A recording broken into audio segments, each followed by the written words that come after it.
8મી March આંતરરાષ્ટ્રીય મહિલા દિવસ મોડ મોદી સમાજનું ગૌરવ એવા પ્રથમ મહિલા પોસ્ટની અંદર જે નોકરી મેળવેલી મારી સાથે બેનશ્રી જે જોડાયેલા છે એમની સાથે આપણે થોડી વાતચીત કરીશું. નમસ્કાર, કેમ છો? બસ મજામાં. નમસ્કાર. નમસ્કાર. જય માતાજી. જય માતાજી. પહેલા તો સૌપ્રથમ હું તમને આજે આંતરરાષ્ટ્રીય મહિલા દિવસની તમને ખૂબ ખૂબ શુભેચ્છાઓ પાઠવું છું.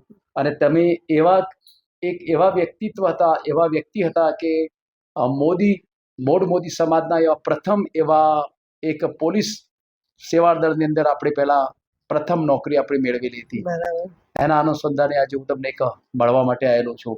સૌપ્રથમ તો પહેલા હું તમારું એક પૂરેપૂરું નામ જાણીશ. તમારું નામ શું છે પૂરેપૂરું? રમીલાબેન મહેન્દ્રકુમાર મોદી. અચ્છા. અને આપનું વતન? વતન મહેતા. મહેતા વતન હતું.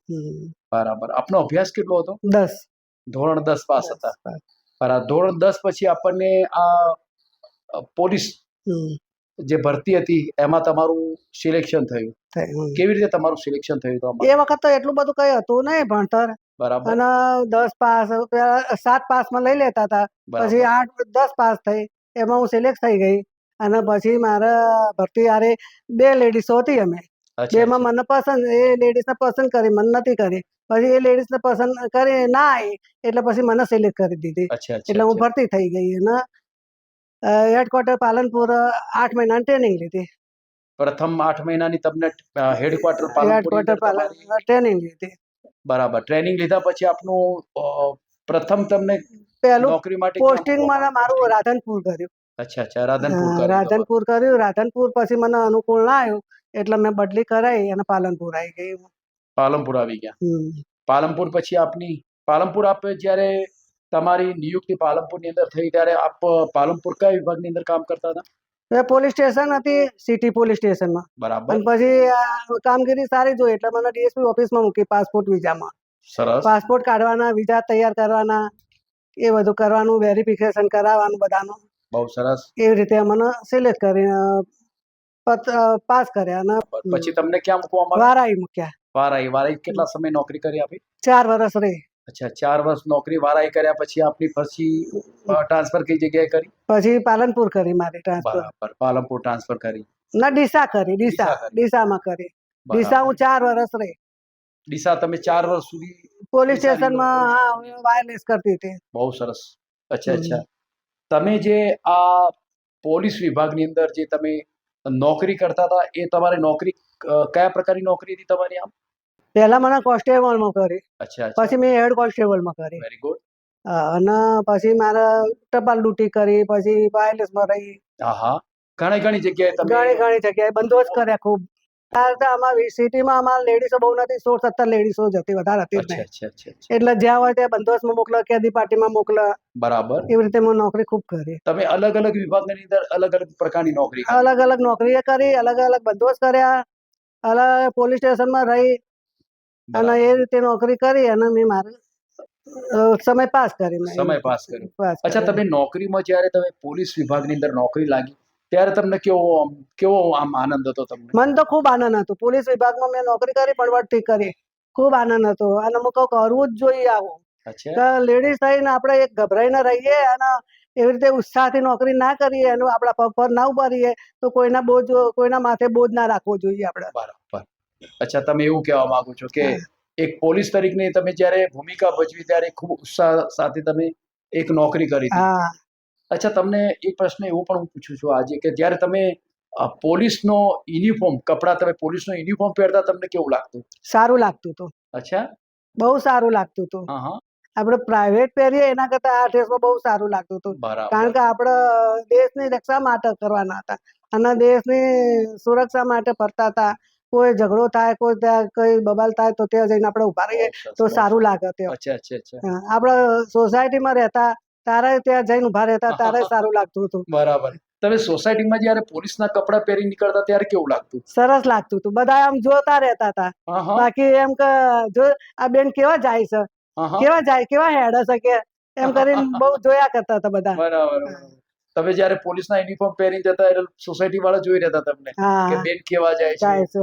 આવું બધું આમ નિરીક્ષણ. ઘણી વાર મારા હાથમાં બંદૂક હોય તો જોવા બધા આવે. કોઈ વાર લાકડી હોય મારા હાથમાં તો હા. જોતા. બરાબર. હા. આપણે બંદૂક કોઈ ટાઈમે બંદૂક એવો છોડવાનો અવસર મળેલો ખરો? હા, 12 મહિને અમારા બંદૂક પેલું કહેવાય ને ફાયરિંગ કરવા જવાનું હોય, હા હા. ત્યાં અમે પાલનપુર બટ ઉપર ફાયરિંગ કરવા જતા હતા. અચ્છા, તમે ફાયરિંગ કરેલા? હા, ફાયરિંગ કરે અમે. અચ્છા, ફાયરિંગ કરતા તમને કેવો અનુભવ થતો? સારો થયો, બરાબર. અનુભવ સારો થયો. અને આમ ગોલ મારવાના હોય તે ગોલમાં બંદૂક રાખતી અને અમુક માર્ક મળતા, એના ઉપરથી આપણને પાસ કરતા અને એના આગળથી આપણને બઢતી આપતા હતા. અચ્છા અચ્છા અચ્છા. તમે એક મૂળ પોલીસના વ્યવસાયની સાથે સાથે તમે જ્યારે ફાયરિંગ કરતા હતા એનો પણ તમને અનુભવ થયો હતો. અચ્છા, તમે એક વાત આજે એ પણ પૂછીશ કે તમે અત્યારે આ જે પોલીસની તમે જે ભૂમિકા ભજવી હતી, સમાજને શું સંદેશો પાઠવવા માંગો છો આજના તબક્કે? સમાજમાં આવી રીતે ઉજળું થઈને રહેવાનું જ. સમાજવાળાને બધું હેરફેર નહીં રહેવાનું અને સમાજમાં આપણે માથું ઊંચું રાખીને રહેવાનું, ફરવાનું, કોઈના દબાયેલા નહીં રહેવાના. પતિ કેમ કરવાનું, સાસુ સસરા કેમ કરવાનું, અને પછી આપણને બધે ફરતા હોઈએ આપણી જવાબદારી લઈ અને ટાઈમસર ઘરે આવતું રહેવાનું. ઘરે આવી અને પછી નોકરી જવાનું, નોકરી જઈને પાછું ઘરે આવવાનું. તમે અત્યારે નવા જે યુવાનો છે એમને શું સંદેશો પાઠવશો? એના સંદેશો પાડો, મેં જેવી નોકરી કરી ને એ રીતે તમે નોકરી કરજો. અચ્છા અચ્છા. કોઈ દિવસ કોઈના લાચારમાં ના રહેજો, કોઈના દબાણમાં ના રહેજો. કોઈ કે એનાથી વળતી આપણે નોકરી કરવાની, એટલે 8 કલાકની નોકરી હોય તો ભલે એક સમય 12 કલાકની નોકરી કરવી પડે તો કરી લેવાની, પણ કોઈના કહેવામાં નહીં આવવાનું. અચ્છા અચ્છા, બરાબર. સરસ મજાની વાત કરી આપે કે ખૂબ જે નોકરી કરો બહુ એક આમ શું કહેવાય, તટસ્થ રહીને નોકરી કરવી જોઈએ, એવી તમે વાત કરી. બહુ સરસ મજાની વાત કરી. વિશેષ આજના તબક્કે એ વાત તમારી પાસે એ પણ કહીશ કે પરિવારમાં તમને જ્યારે તમે પોલીસની નોકરીની અંદર તમે લાગ્યા ત્યારે પરિવારમાં કેવું લાગતું હતું? પરિવારમાં સારું લાગતું હતું. પરિવારમાં મને કોઈ દાડો સંકોચ નતો થતો અને પરિવારમાં હું જતી બધે આ બંદોબસ્તમાં જઉં, કોઈ ટપાલ લઈને જતી, કોઈ બંદોબસ્તમાં જતી તો મારા એ બાના સગાવાલાના ઘેર જઈ આવતી અને જઈને આવતી રહેતી હતી. મારા પપ્પાના ઘરે જતી, મમ્મીના ઘરે જતી, ત્યાં બધાની ખબર લઈ અને પાછી સાંજે પાછી આવતી રહેતી હતી ઘરે. બરાબર. એટલે આમ પરિવાર સાથે પણ મજા આવતી? હા, પરિવાર સાથે મજા આવતી. બધા પરિવારને પણ ગમતું આપ નોકરી? હા, ગમતું, બધું ગમતું હતું. પરિવારને પણ જ્યારે તમે આપ પોલીસ વિભાગની અંદર નોકરી કરતા તો પરિવારને ખૂબ આનંદ આવતો હતો? ખૂબ આનંદ આવતો હતો, ખૂબ. જ્યારે હું વારાઈ હતી ને ત્યારે મારા સાસુ બીમાર હતા ને તો મને વારાઈથી બોલાવી અહીંયા તો કે હમણાં અમારે ત્યાં નોકરી કરી હતી અને મોકલી આપો, બીમાર બહુ છે. તે બીમાર હતો, હું આવી તરત રાતે આવી ભુજવારી બસમાં આવીને એમની ખબર લઈ અને પછી મને કે મારે આ ખાવું છે તો એ લઈ આલી અને પછી પાછી જતી રહેતી હતી. બરાબર. વારાઈ જતી રહેતી, વારાઈ જતી રહી અને પછી વારાઈ ગઈ પછી ઓફ થઈ ગયા. મૂળ તમે પોલીસ વિભાગની અંદર જે નોકરી કરી એ બહુ ખંતથી કરી, નહીં? ખંતથી કરી, ખંત અને આત્મવિશ્વાસથી કરી, ખંતથી કરી અને કોઈ જાતની લાચારી નહીં, કોઈ જાતની પેલી જવાબદારી વગરનું કામ કર્યું છે બધું. બરાબર. ખૂબ જવાબદારીથી, ખંતથી અને આ રીતે તમે એક પોલીસ તરીકેની આપ નોકરી કરી. નોકરી કરી. ખૂબ ખૂબ ધન્યવાદ. આજના તબક્કે હું તમને ખૂબ ખૂબ ધન્યવાદ પાઠવું છું કે આપે એક પોલીસ વિભાગની અંદર મહિલા તરીકે એક આપ ખૂબ સફળ રીતે નોકરી પૂરી પાડી. અચ્છા અચ્છા, જ્યારે આપનું નોકરી પૂરી થઈ અને આપણું જ્યારે રિટાયરમેન્ટ હતું, નિવૃત્ત થયા, ત્યારે તમને કેવું લાગ્યું? નિવૃત્ત થઈ ત્યારે મને અમારા નિવૃત્તનો રિપોર્ટ આવ્યો તો આજથી તમારે કાલથી રિટાયર થવાનું છે. સારું, રિટાયર થઈ ગયા પછી કઈ નહીં, પછી અમે આવતા રહ્યા રિટાયર થયા એટલે અમારે લેખિત આલી બધું રિટાયર થયાનું, નિવૃત્ત થયા તમે આ દિવસે, એવી રીતે. એ નિવૃત્ત થયા પછી અમે વાવથી હું રિટાયર થઈ. વાવથી નિવૃત્ત થઈ. વાવથી નિવૃત્ત થઈ પછી આખો દિવસ રહ્યા ત્યાં નાસ્તા પાણી કર્યા પછી ઘરે આવી. બહુ સરસ. ખૂબ ખૂબ ધન્યવાદ. મારી સાથે ખૂબ સરસ મજાની વાત કરી. આજે હું તમારી સાથે વાત કરું છું, કેવું લાગે છે તમને? બહુ સારું લાગે છે. આજે હું તમને મળવા માટે આવ્યો, કેવું લાગે? બહુ સારું લાગે છે. એમ? હા, બહુ સારું લાગે છે. આજ સુધી કોઈ એવું આવ્યું નથી મારું એવું ઇન્ટરવ્યુ મને કોઈ પૂછવા. આ તમે આયા છો એટલે મને બહુ સારું લાગ્યું છે. અચ્છા અચ્છા, આજે ગમ્યું તમને? એમ? બહુ જ ગમ્યું મને. બરાબર. 8મી માર્ચ આંતરરાષ્ટ્રીય મહિલા દિવસ, એના અનુસંધાને આજે બોડ મોદી સમાજનું ગૌરવ એવા પ્રથમ પોલીસની અંદર જે નોકરી મેળવી અને પોતાની કારકિર્દી કરી એવા નવીનાબેન મોદીને હું મળવા માટે આવેલો હતો.